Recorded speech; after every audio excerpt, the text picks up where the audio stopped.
Hello friends, welcome back to channel writing Buddha. आज हम लोग बात करने वाले हैं किताब अगेंस्ट ऑल ऑड्स के बारे में, जिसको लिखा है हेतल सोनपाल ने।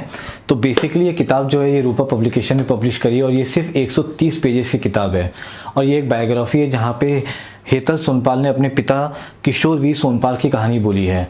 अब आप में से कई लोग सोच रहे होंगे कि किशोर वी सोनपाल हैं कौन। मेरे भी दिमाग में सबसे पहला क्वेश्चन यही आया था जब मैंने किताब उठाई थी, बट देन जब मुझे पता लगा कि ये इतने कोई बहुत बड़े सेलिब्रिटी नहीं थे जिनके बारे में हम सबको पता हो, तो मैं थोड़ा और एक्साइटेड हो गया। क्योंकि जब भी मैं ऑटोबायोग्राफी या बायोग्राफी पढ़ता था मैं सोचता था कि कैसा होगा वो एक्सपीरियंस जब मैं किसी ऐसे आदमी के बारे में पढ़ूंगा जिसको मैं नहीं जानता हूँ पहले से, तो क्या मुझे मज़ा आएगा कि नहीं आएगा।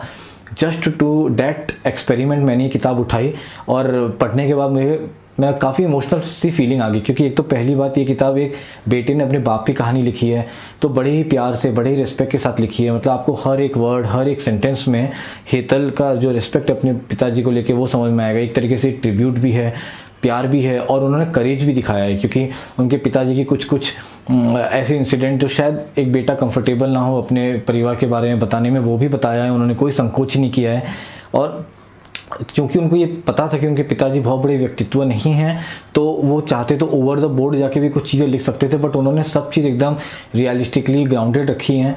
तो ताकि मतलब कुछ भी चीज़ उन्होंने इस पॉइंट ऑफ व्यू से नहीं की है कि बहुत बड़ा उनके पिताजी नज़र आए। उन्होंने जैसे उनके पिताजी एकदम वैसी ही किताब लिखी है और यही सिंप्लिसिटी जो उनके पिताजी के बारे में इस किताब में हमें समझने में आती है, वो इस किताब को स्पेशल बनाती है।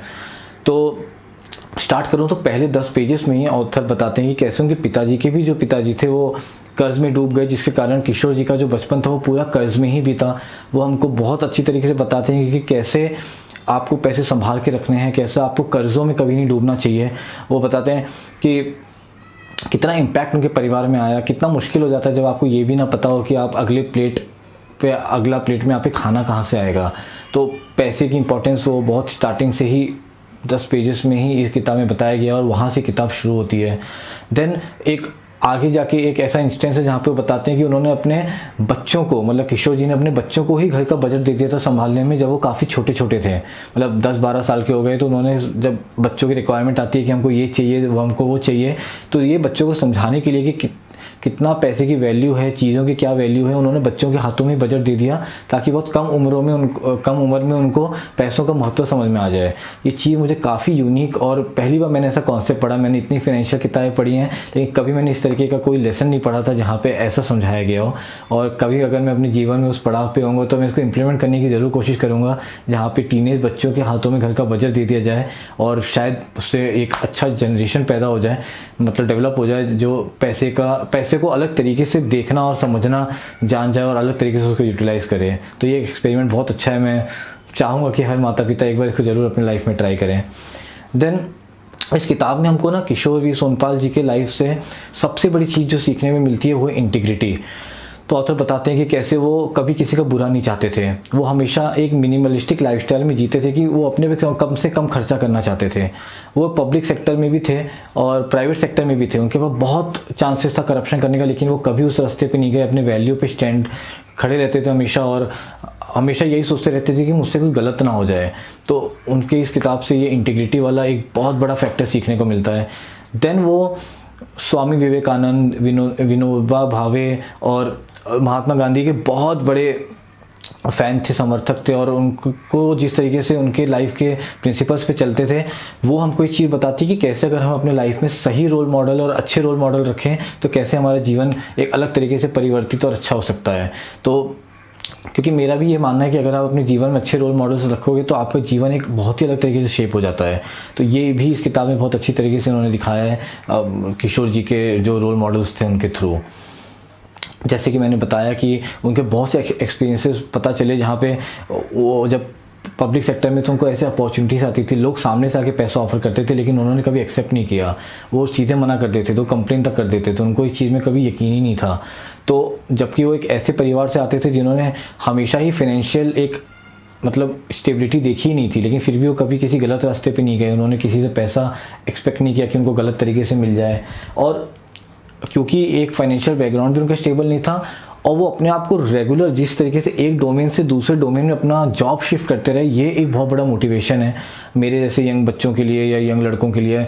हम लोग इतना सोचते हैं जॉब चेंज करने से पहले, एक कंपनी चेंज करने से पहले, डोमेन चेंज करने से पहले कि कैसा होगा कल। यहाँ पे तो उनका बैकग्राउंड भी स्टेबल नहीं था, फाइनेंशियली भी उतने स्टेबल नहीं थे, लेकिन जिस तरीके से वो रिस्क और चैलेंजेस हमेशा लेते रहे वो एक बहुत बड़ा मोटिवेशनल फैक्टर है और जिसने मेरे को काफ़ी मोटिवेट किया कि मैं भी ऐसे रिस्क लूँ, क्योंकि मेरा थोड़ा रिस्क टेकिंग एबिलिटी कम है। तो ये किताब ने मेरे को ये भी थोड़ी ताकत दी कि अगली बार अगर मेरे को कोई एक ऐसी अपॉर्चुनिटी हाथ में आएगी तो मैं डरूंगा नहीं उसको लेने से। फिर उनकी सोच अपने उस समय से औरतों के बारे में कैसी थी वो भी पता चलती है हमें, क्योंकि हमें मालूम है कि पिछले ज़मानों में औरतों के साथ काफ़ी बुरा हुआ, उनको ऐसा एक लेवल नीचे देखा जाता था। लेकिन उनकी बीवी ने जब चाहा कि उनके बच्चे एक अच्छे स्कूल में पढ़ें, भले उनको कॉम्प्रोमाइज़ करना पड़े, उन्होंने उस बात को समझी और अपनी बीवी को सपोर्ट किया और कहा ठीक है अगर तुम कहती हो तो हम ऐसा ही करेंगे, अगर तुम्हें सही लगता है बच्चों के भविष्य के लिए। उन्होंने ऐसा नहीं सोचा कि मैं जो सोच रहा हूँ वही सही है, उनको लगा उनकी वाइफ भी सही बोल रही हैं।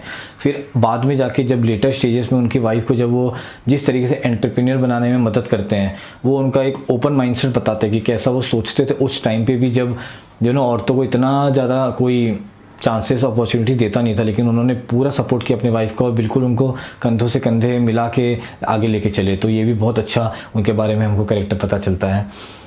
देन उनका एक बहुत अच्छी बात बताई गई है कि वो सबके नाम याद रखते थे जिनसे भी वो मिल लेते थे, सबके बर्थडे याद रहते थे उनको, और जब भी वो मिलते थे किसी से तो उनके नाम के साथ उनको संबोधित करते थे तो लोग बड़े एक्साइटेड हो जाते थे कि अरे आपको अभी तो मेरा नाम याद है।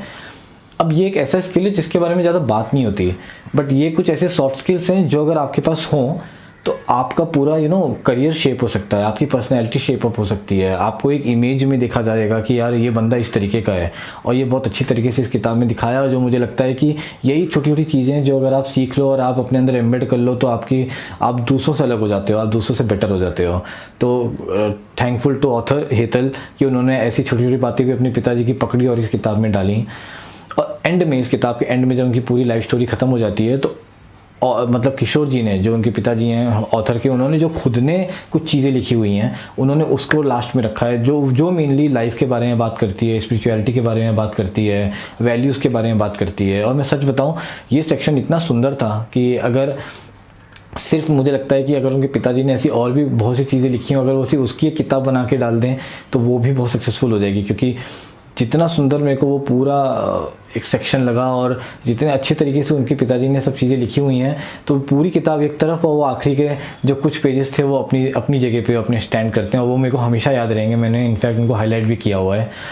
सो कुल मिला के ये जो किताब है अगेंस्ट ऑल ऑड्स, जो कि रूपा पब्लिकेशन ने पब्लिश किया है, हेतल सोनपाल ने लिखा है, किशोर वी सोनपाल की कहानी है, मैं इसको 4.5 स्टार देता हूँ।